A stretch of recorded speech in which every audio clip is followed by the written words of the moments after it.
Yo, what is going on, everybody? Welcome to the channel. Today I want to hop on and make a super quick video talking about our national debt ceiling.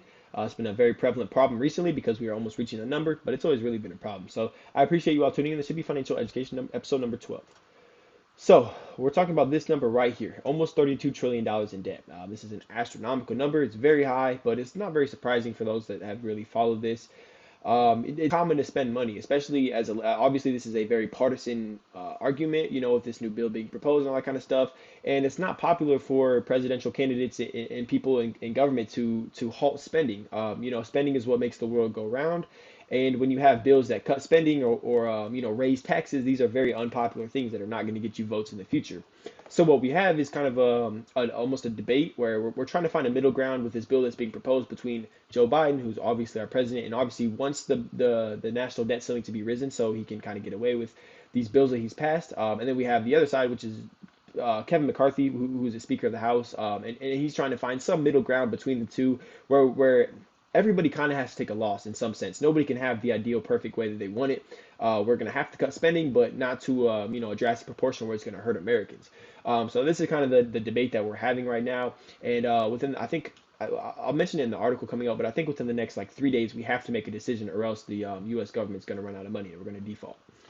So I know this is kind of an overwhelming screen a little bit, but I think it does that on purpose just to kind of visualize how much money is floating around out there. But I think a couple things to kind of pay attention to would be obviously our debt, the GDP, which is gross domestic product. Oh, I messed that up. And then we have like the debt to GDP ratio, where you can see back then, our debt was only half of our GDP, less than half in the 80s, back to half, and then now it's 120%. So obviously we're spending a lot of money. No surprise there. Like I said, with the time and place that we live in now, we have to spend money to make the world go around.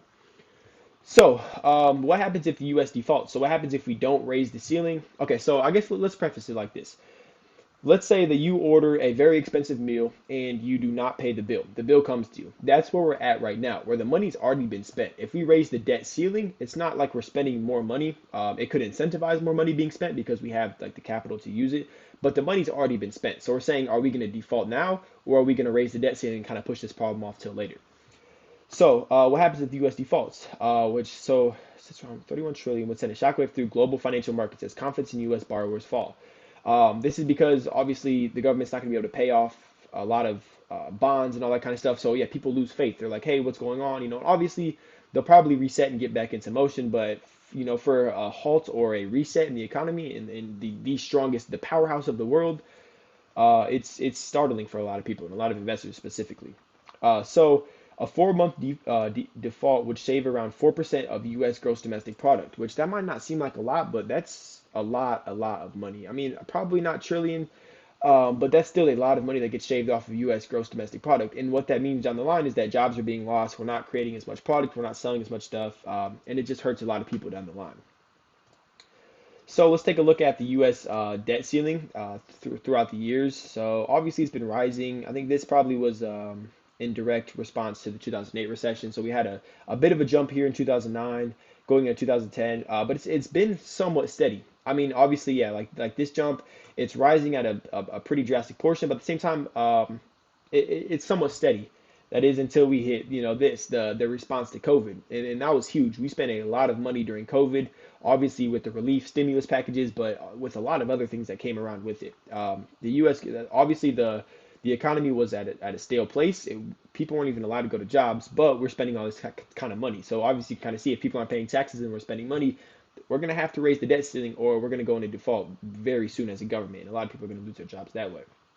So you can see that this was a $6 trillion raise, a bit more than 6 trillion. So we'd see another jump up to here. So this is if the debt ceiling were to be raised by, I think 4 trillion was the proposal. They're trying to knock it down to 1.5 trillion. So if it was 4 trillion, it'd be another pretty drastic jump here, which we do not want to see that much probably. But at the same time, we have to limit it. Sorry, we have to limit the pain somehow. So that might be how it is. Yeah, find this middle ground. And like I said, it's not popular because somebody's gonna have to take a loss. Obviously Joe Biden wants to raise it. He can't raise it to 4 trillion, or raise it for 4 trillion plus. So then, yeah, you have the agreement in principle is reached by President Joe Biden, and then this is the bill that's being proposed now, which may pass and may not. So both leaders face a tall task of selling the deal to their allies in both chambers of Congress. So yeah, obviously Joe Biden has to get his Democrats alongside. It's weird with McCarthy because he's not really like a sole Republican, but he's still the speaker, so he still wants to do popular things. But yeah, at the same time, you have your far left and your far right that are not very cool with this whatsoever. They want one thing or the other, of course, and then you have your moderates that are like, yeah, we have to minimize the pain somehow, So it's going to be a tough thing where yeah, people are going to get hurt. It's not going to be a fun thing, but it's a necessary one. So let's see, yeah, the deal must get passed before June 5th. So yeah, that's in less than a week. So within the week, we're gonna have to see something happen. And if not, we're just gonna go into default, and that's gonna hurt a lot of Americans within our society. So yeah, and then Treasury says the no longer. Yeah, it's tough stuff. And then so what's in this debt ceiling bill? So this bill is being proposed right now. Like I said, it may pass, it may not. A lot of it faces criticism from both sides, of course. But like I said, it has to. Nobody can be happy with everything. So suspending the debt ceiling for 2 years. This is basically just kind of pushing it off to 2 years, which will be a whole different presidency campaign unless Joe Biden gets reelected. So yeah, kind of just pushing it off, which is not ideal. I don't know everything that comes along with that.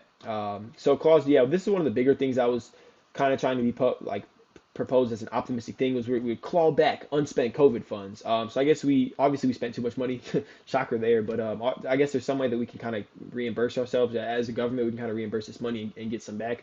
I don't know how that works. New tougher work requirements for aid. So for your benefits like SNAP, like food stamps, disability, those kind of things, it'd just be tougher requirements. So the people that don't really need it all that much would have a tougher time getting it, I guess. And then IRS budget cuts, which I'm definitely in favor for. We added like, was it 92 or 72,000? We added a lot of IRS agents, which is kind of like, why are we doing this? But yeah, so I mean, I'm with that. I think that's probably a pretty popular thing. So I think there are ways that we can get some monetary gain out of this, but at the same time, it's going to be very, very tough to have a comprehensive bill that everybody can agree on. It's going to be a very difficult thing. And then finally, yeah, so currently at 30, so yeah, so they're trying to default or like basically push it back to like a later year. But another chilling thing that I just saw just casually reading through the Treasury Department could use then extraordinary measures to pay the bills, which typically last for months. So yeah, I don't know. It's a very, very weird time. And I think that yeah, like that clawing back on money, that could be a cool thing. I think it's a very necessary thing. I think that yeah, that could re-sign $28 billion in unspent COVID relief funds. So hopefully, yeah, hopefully we can kind of move money around and limit the pain. I mean, I think I've said it like 3 or 4 times now. Limit the pain is the biggest. That's kind of the conclusion of all this kind of thing.